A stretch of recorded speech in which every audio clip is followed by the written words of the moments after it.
I mentioned, in Mexican population has reached 125 million of people as of June 2020, and is distributed across 32 states.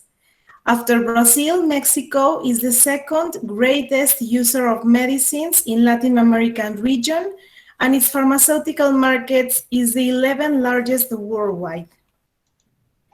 In Mexico, we have the COFEPRIS, which is our Mexican Health Authority, and it's the Federal Commission for Protection Against Sanitary Risk, and it's a decentralized organ of the Mexican Secretariat of Health, and is the responsible of all the control and regulation of drug products, healthcare suppliers, and healthcare service, cosmetics, and consumer goods, and pesticides.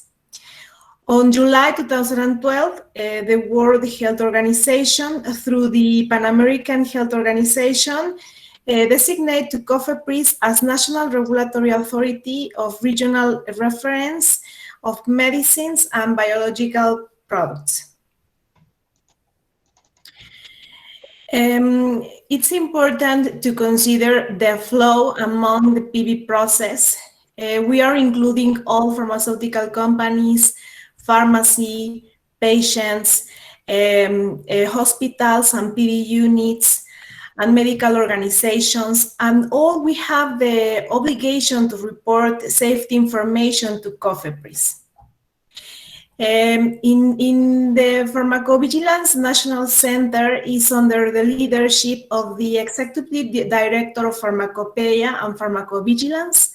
And this person is responsible for establishing, disseminating policies, guidelines, and criteria and methodologies programs regarding safety in Mexico.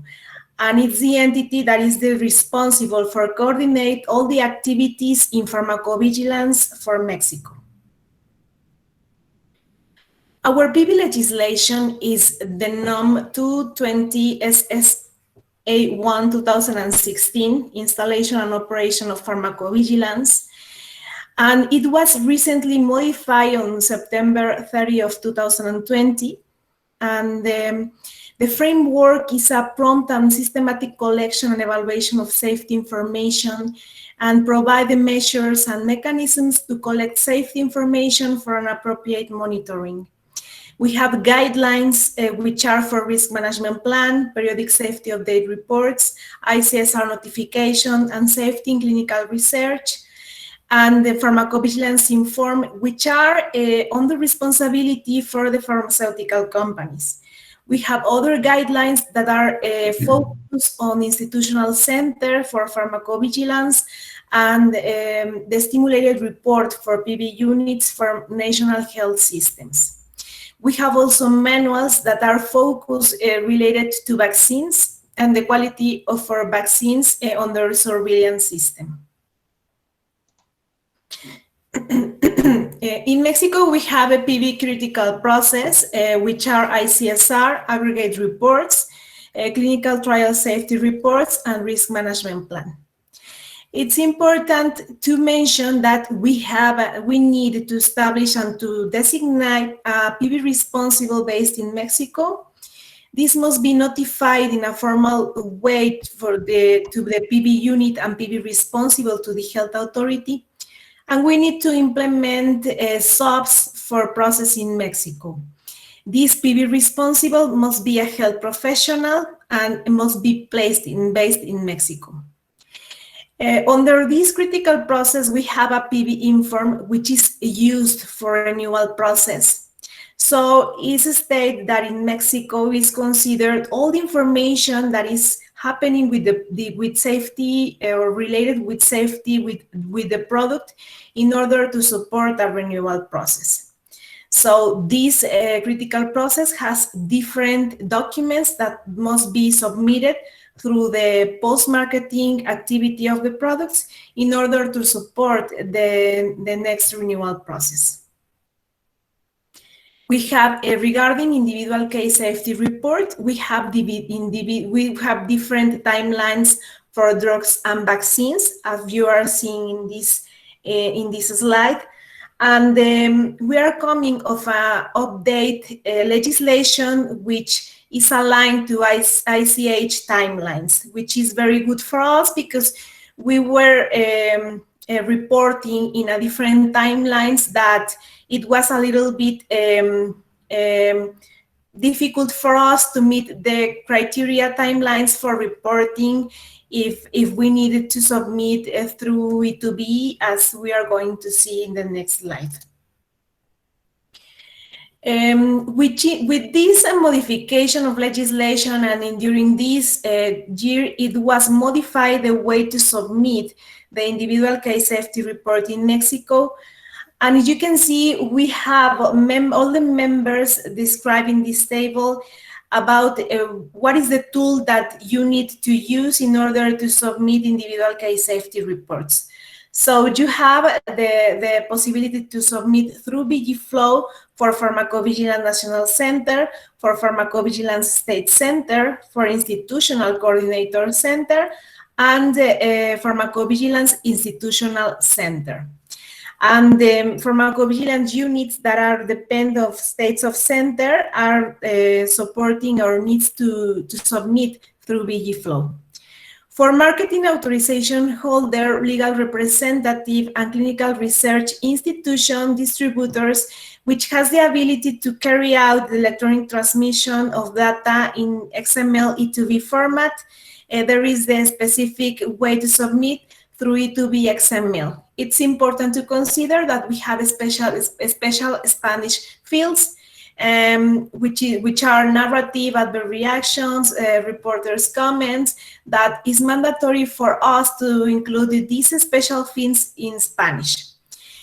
For marketing authorization that are not, or that they don't have the possibility to carry out the electronic transmission through XML E2B, is considered the e-reporting for industry. And for healthcare professionals and patients and consumers, we have e-reporting, possibility to submit e-reporting, email, by phone, and paper submission directly to COFEPRIS. Regarding periodic safety update reports, we have a calendarization that is started based on local marketing authorization date. This is important because we have not nowadays for new products, we have not the possibility to align to international birth of the products. So our timelines for report elaboration are for 6 monthly reports during the first 2 years, an annual report, and then an annual report every 3 years. So we need to submit, it's important to consider that with this legislation modification, we are not obligated to submit these 3 annual reports. We are only obligated to submit during the first 5 years, and then we needed to elaborate the documents, but it's not the obligation for submission. And for orphan drugs, we have the obligation to develop 6 monthly reports during the first 2 years and an annual report during the first 5 years of the product in Mexico. And then we needed to elaborate the documents, but not submit it. So it's important to consider that for these specific activities, we are not allowed to submit the international documents, so we needed to establish or to follow up guidelines specific for periodic safety update reports. For risk management plan, we are moving to a new obligation to submit risk management plan. We were obligated to submit RMPs for all the drugs in Mexico. So with this modification, we are only obligated to submit for new molecules that will be registered in the country and for orphan drugs, which are official recognition documents, and that this will be issued for first time in the country. For these additional activities could be included in the pharmacovigilance plan, in the risk management plan. The health authority could be required these additional activities for risk management plan. And for clinical studies, those are the reports that we need to include in order to report safety information regarding clinical studies. So the reportable scenarios are those that you are seeing in the slide. And we only needed to submit in these scenarios for clinical studies. The main challenge that we have is that BG flow and E2B submissions in Mexico was implemented. This is important because it's a process which allows a consistency and reports and effective timelines for submission. There is a focus of simplified process with legislation modification and a proactive focus on risk monitoring in Mexico, and the PV critical areas of supporting drugs inclusion in Mexico. That's like our pros.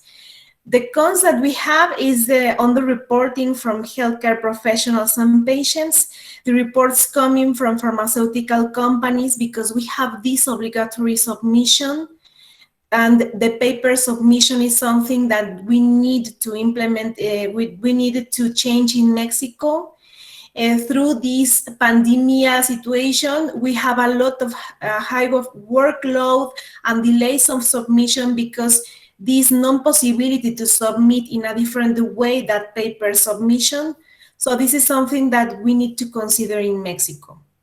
The challenge that we have is this transition to electronic reports or more efficient way to report or to submit safety information, and the PV awareness regarding the importance of safety information report.